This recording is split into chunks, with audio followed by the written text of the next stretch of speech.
Kabide rin natin ngayon from Netherlands, Emelina Aleman. Tatlo na lang ang kailangan natin dito, Sen. Ready na ba kayo, Tupper Cats? Let's go! Twinkie! Lucky number and hold it. 1, 2, number 3, you're on the spot. Ayun! Ate, nakita kita, munti ka ng hindi matawag. Kamusta ka naman? Ano pangalan ni ate? Emelina.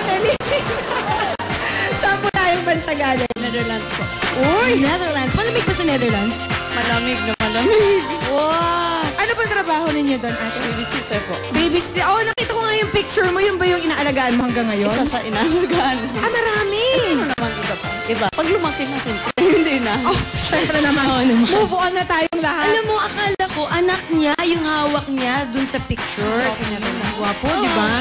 Ikaw ba, te, meron ka bang pamilyang iniwan dito sa Pilipinas? Ako, ang dami mga anak ko. Nasa Ayun! Here, the daughter. That's your panganay, ate? Hindi, pangalawa. Yung pangalawa, pangatlo. Kasi Ilan po ang grand total na anak? 4 ang anak ko, 2 lalaki, 2 babae. Ayun. Ilan taon na kayo sa Netherlands, te? 5, pabalik-balik. Naku, no nagpaalam. Paano po kayo nagpaalam sa mga anak ninyo? Okay lang po, bumabalik naman ako. Nag-aaral kasi sila eh. How many years old na po yung pinakamatanda ninyo? 27 na po. 27 na. And si Miss Yana, saan po? Wala na po. Kalimutan na natin Wala yun. na, oh. Ate Emelina, matanong lang kita. Di ba yung mga anak mo, iniiwan mo dito tuwing kailangan mo bumalik ng Netherlands? Tapos pagdating mo doon, nag-aalaga ka rin ng mga bata. Anong pakiramdam nun para sa isang ina?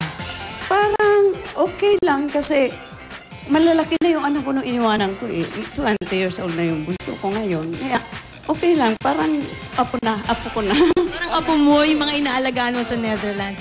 Kung bibigyan ka rin ng pagkakataon, magpapakasal ka ba ulit? At saan?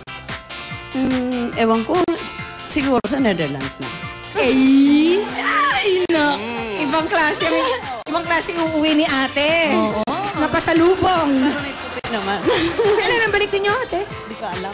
Hindi ko pa alam. Hindi mo pa alam. So, indefinitely, paano po ang bonding ninyo ng mga anak ninyo? Ano yung paborito nyong ginagawa together? Oy, nagsising-along kami. Ay!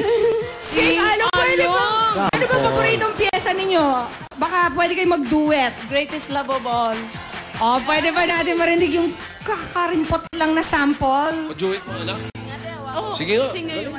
Sige nga, ate. Simulan mo.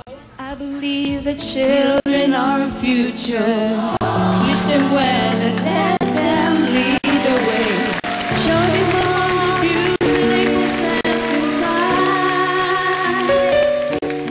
Give them a sense of pride to make it easier. Let the children's laughter remind us how we used to be.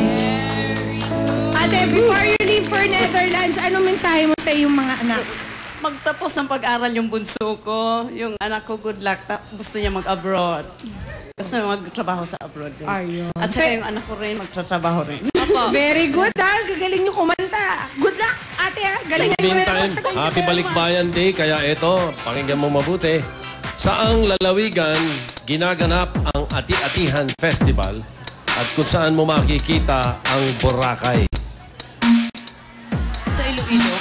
Hindi. Sige, Aklan. Yun! Aklan! Correct! Okay. Kanina, pinili si Pauline pala yun. Akala namin si Tony Rose. Napagkamala namin. Ngayon, si Kimpi pinili. Kimpi na yan ha, hindi na si Jimmy. Medyo pasensya na, medyo lumalabo.